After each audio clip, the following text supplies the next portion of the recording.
Hello guys, तो आज हम लोग पढ़ने वाले हैं शेयर एंड डिविडेंड चैप्टर। इसमें हम आपको पूरा एक्सरसाइज तो नहीं करा सकते, लेकिन जो बता देंगे, अगर आप वो अच्छे से समझ लिए तो पूरे चैप्टर आराम से कर सकते हैं। ये चैप्टर बेस्ड है आपका फॉर्मूले पर और आपके दिमाग लगाने के लिए। बस ज़्यादा कुछ नहीं है, बहुत छोटा सा चैप्टर है। और चलिए तो स्टार्ट करते हैं share and dividend chapter.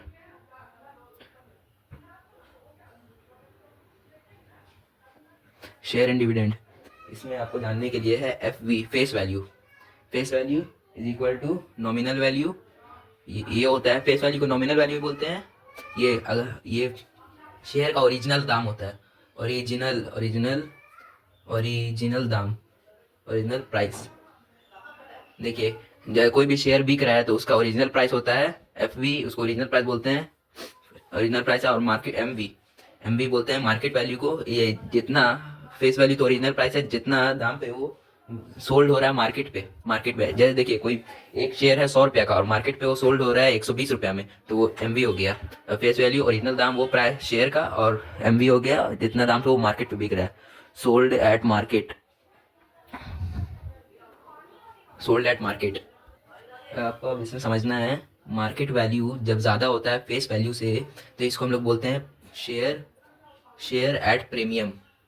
Premium share at premium. अगर आप कोई भी चीज़ का, जैसे आप रिलायंस कंपनी का शेयर खरीदने जाएंगे तो वो आपको मार्केट वैल्यू में, मार्केट हम लोग जैसे भी हम लोग कोई भी लेते हैं ना, तो मार्केट ही से खरीदते हैं शेयर, तो उसका मार्केट प्राइस होगा, मार्केट प्राइस ज़्यादा होगा उसका ओरिजिनल प्राइस से। तो कॉमन बात है, मार्केट प्राइस ज़्यादा होता है उसका ओरिजिनल प्राइस से। ठीक है, तो अब ये भी हो सकता है face value greater than M V. Share at discount, share at discount, discount. और एक और होता है F V equal to M V, इसको बोलते हैं हम लोग एट पार। एट पार होगा तो मतलब इसमें जितना फेस वैल्यू है उतना ही मार्केट वैल्यू, जितना फेस वैल्यू है वो ओरिजिनल दाम है उसका, उतना ही मार्केट में भी वही दाम है शेयर का। ठीक है, तो यहाँ तक तो समझ गए, ये सब बेसिक कॉन्सेप्ट है यहाँ से यहाँ तक। अब यहाँ से जानते हैं फॉर्मूले। 3 फॉर्मूले इसके बेस पे पूरा चैप्टर है। अगर ये 3 फॉर्मूले आपने जान लिए तो पूरा चैप्टर आप बना सकते हैं। तो ये पहला फॉर्मूला है इंटरेस्ट का। Interest equal to market value of one share, market value of one share into number of share, number of share. Interest is equal to M V, market value of one share into number of share. और दूसरा formula है dividend. Dividend या इसको बोलते हैं annual income भी बोलते हैं, एनुअल इनकम, या इसको हम लोग बोलते हैं इनकम, भी बोलते हैं इनकम। इसका फॉर्मूला होता है number of shares into face value of into dividend percent, dividend percent. तो डिविडेंड जितना भी रहेगा उसको बाय 100 कर देंगे तो परसेंट हट जाएगा। और थर्ड फॉर्मूला है आपका रिटर्न परसेंट निकालने का, रिटर्न परसेंट, रिटर्न परसेंट, या इसको यील्ड परसेंट भी बोलते हैं, Y E L D, yield percent, या आप इसको बोल सकते हैं profit. Profit is equal to, इसका फॉर्मूला होता है dividend by, dividend by, dividend by interest, investment, investment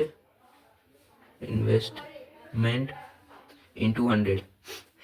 interest is equal to M V into number of shares, dividend annual income या इनकम, तीनों में कुछ भी बोल सकते हैं। इसको क्वेश्चन में कुछ भी बोल करके आ सकता है, आपको जानना है उसमें क्या बोला है। इसका फॉर्मूला है number of share into face value into D percent, percent हटाएंगे तो डी 100 लग जाएगा। और तीसरा है रिटर्न परसेंट या यील्ड परसेंट या प्रॉफिट निकालने बोलेगा तो आपको डिविडेंड, टोटल डिविडेंड ये बाई इन्वेस्टमेंट इंटू 100 कर देना है, आपका आ जाएगा। अगर आप ऐसे हो गया कि इन्वेस्टमेंट, इंटरेस्ट नहीं पूछा है, इन्वेस्टमेंट नहीं पूछा है, आपको पूछा है ये, सॉरी मैंने इधर इंटरेस्ट लिख दिया, इन्वेस्टमेंट होगा,